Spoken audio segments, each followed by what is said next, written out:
think one statement that we could not discuss because we were speaking largely to economists and bankers. We would like an equity expert to tell us this, and we are joined now by Ajay Srivastava for exactly just that. Ajay, good morning. Thank you very much for joining us. It's been a long time speaking to you. Hi. Well, I just wanted to know, at the moment, how will you approach banks? At the moment, both banks and NBFCs are on the front foot. They will be able to raise CPs and CDs a little cheaper because the neutral policy stance has further brought down yields. But in a bit, when the rate cut comes, banks will be in a jam. And there is this big warning about smaller NBFCs or some outlier NBFCs, as the governor said. Your approach to both these sectors? Lata, our approach to the banking sector as a whole has been the same since the last 1.5 to 2 years, that this will underperform the rest of the market. And that's very clear already happening. And, you know, even if you want to fish out the fact that there will be a rate cut, it will not be possible for the banks to cut the loan rate because the deposit rates cannot go down. Till we have a robust capital market, and that process is on with the IPOs and so on, and mutual fund investment put together, it's going to be very difficult for banks to get deposits in a scenario where inflation is 4.1%, and they expect that they will get lower deposits and therefore transmission of lower interest cost to the consumers. That's not going to happen. Banks are, you use the word jam. I love the jam to eat with my toast, but as far as banks are concerned, I think they got a serious problem on their hands, that they are stuck against a hard, rock and the deep face, because capital market remains robust. People are diversifying their money and they want higher returns from them. And more importantly, the whole of corporate India is raising capital. Wherever I go, every call, board meeting, everywhere, it's all about raising equity and please just let's repay the loans. So, on the corporate side, they are desperately going to look for assets in the next 24 months because everybody who can raise money is raising money in the market today. So you can't sustain a bank on unsecured loans. So my view has been and continues to be our stance is that banks will be the underperforming sector just above consumers, but that's all about it. All other sectors of the market are going to do better than banks in the next 12 months. Yeah. Okay. No, I absolutely agree with you. It's going to be a borrower's market now because corporates can borrow from the capital market via CDs, via bonds. There will be, they will be able to dictate terms to banks, and the banks will also be on the back foot if there is a cut, in which case externally benchmarked loans will have to anyway be priced lower. There is a problem over there. But, the governor has raised the voice against some lending practices very sharply. So would you be wary of the NBFC sector as a whole? The NBFCs actually gain because they can borrow very cheaply, a little cheaply from the market. What's the overall vision for NBFCs? It is not today, it is for the last 2 decades that the RBI stance has always been against NBFCs trying to protect banks. It's nothing new. So NBFCs is really not in our investment radar, although some have done reasonably well. The MFIs have done reasonably well, and I think they will do well. I keep saying that we can't over-police an economic environment. Yes, there will be sharp practices. Yes, there will be lending for people to buy in equities. And that's what makes the market robust. That's what gives capital market the boost at the end of the day. So yes, I'm sure RBI is aware it's banned companies and gold loans, transactions, overvaluation, etc., and put together. And therefore makes the whole basket of NBFCs a little more risk for an investor standpoint. But again, as I say, banks battling are doing a better job than NBFCs doing a better job than banks because they are catering at a much lower cost of delivery to the customers. And that's where the kicker is. They don't need branches, they don't need anything. It's all electronic commerce, and they don't inherit the legacy of the bank's administrative costs. So even if you want to invest in financial space, I think MFIs, some of the smaller MFIs, in spite of the RBI warning, would do better. RBI warning is good for these companies to step back and say, maybe we just need to prune down, tune down the little bit of rhetoric in the market, the targets. We heard some of the, conversations on the net of what kind of stuff pressure is being put on people for targets. I think it's going to put down, and everybody is focusing on only one thing. Stop lending to people who want to do deals in futures and options. I think that's where the burden is, whether it is taking a gold loan and using for future options or unsecured loans, future and options. I think the message is consistent across the board from SEBI to RBI saying we are not going to encourage that. So leave aside that segment. There's enough to be lent to smaller segments, invoice financing, small dealer financing, vendor financing, or enormous scope. I would still say MFS is the best place to be rather than full-scale NBFCs, which have to just, keep growing at a much larger pace given their asset book. So MFS, I think, is the best place if you want to be in the financial sector. Point taken. Anecdotal evidence is that many MFIs are in a jam in terms of the repayability of their borrowers and evergreening. But that discussion later. We have completely overused time from the next show itself. Thank you very much for watching this special broadcast coming to you straight from the Reserve Bank. And thank you. Yeah, but no, Ajay, you have to stay on. Ajay, you have to stay on. As we just, hand over the baton to the next show, Trading Hour, after a very quick break. Ajay, please, I request you to stay with us. We are back at 12 noon with the Governor's press conference.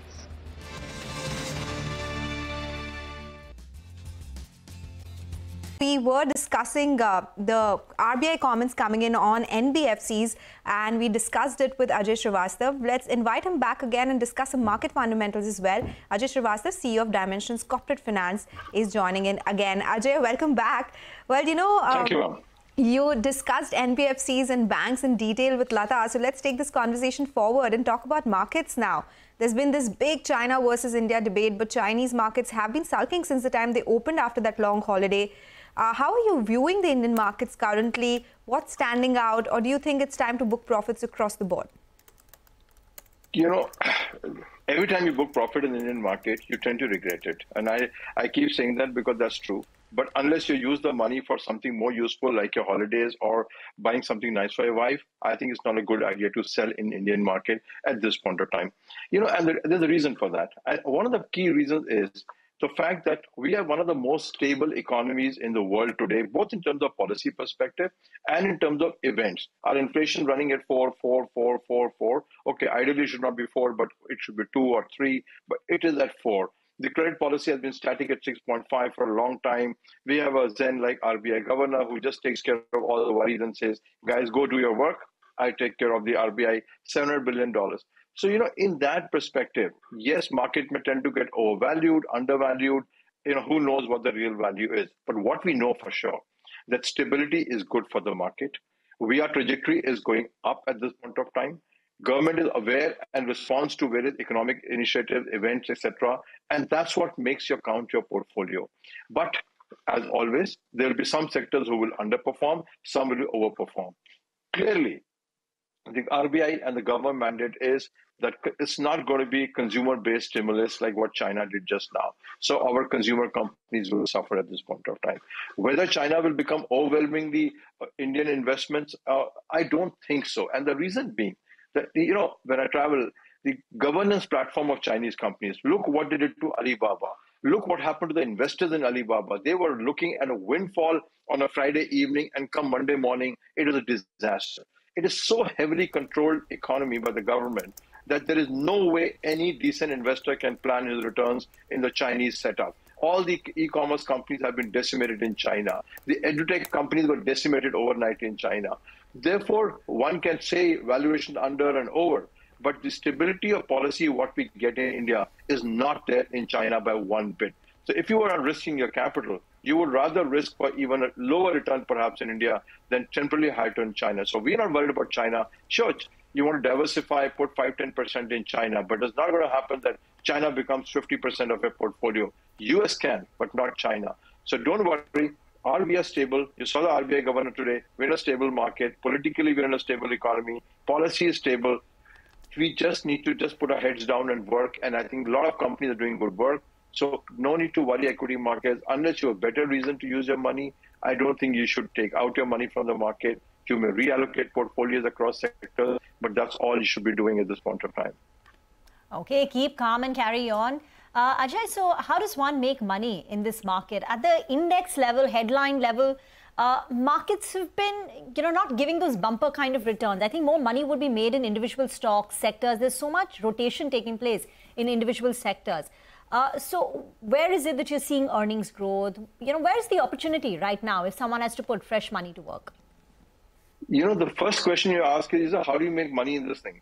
Did you buy in the last 72 hours? That's a question an investor has to ask himself.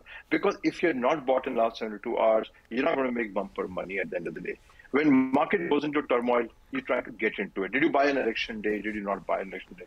Did you buy in the last 72 hours? If you've not bought it and you keep buying on highs, it becomes very difficult to make money. So one is keep your money a little bit, whatever you want to invest, put a share on your notice board and say, okay, NSIM goes down, I'm going to buy this. And that's what we miss it. We just chase rallies. We never, ever invest in downturn. I think the single biggest way to make money is invest when everybody, all the experts, including me, can come and tell you, sell, China has become very big, all money will go out of India. Say, okay, fine, I heard you, and therefore I will go put money into Indian stock. If you've not done it, I think that's where the problem lies, that you need to use red days, typical big red days to your opportunity to invest in a market which is overheated. I agree with that. Valuations are higher than they should be. I agree with that. That's why it's important to look at opportunities of these kind of days to get in. That's one. Number two, I get very worried when I hear the statement, index will not make money and stocks will make money. No matter which way you cut, the indexes, whether it's Nifty 500, whether it's Nifty 50, or you look at leave aside Bank Nifty, have made a return of 20% year on year. Now just imagine, with no mental tension, no selection of choices, and you can make two good choices of stocks, one bad choice, and your return can fall dramatically. But if you buy the indexes, you got a 25% return, 25% return year on year coming through. I would still suggest you want to have a low risk model in the high valued sector economy. Please go for indexes because that is the way to play this market. You'll be safe, secure, and you'll have a good night, and you will not have to average it. Just imagine if you had a share like UPL in this market. A lot of people may not even heard the company. You would have been devastated, your returns would have gone down dramatically. So why do it? I would still recommend this market. Indexes is the best way to play if you're not a very active investor in the market. Okay. All right. Ajay, thank you so much for joining in with all those much. thoughts. You have a good day. Yes, you too, and hope to speak to you very soon again. With that, we'll slip into a short break. Up next, we'll discuss what's buzzing in the commodity space with Manisha Gupta. Stay tuned for that.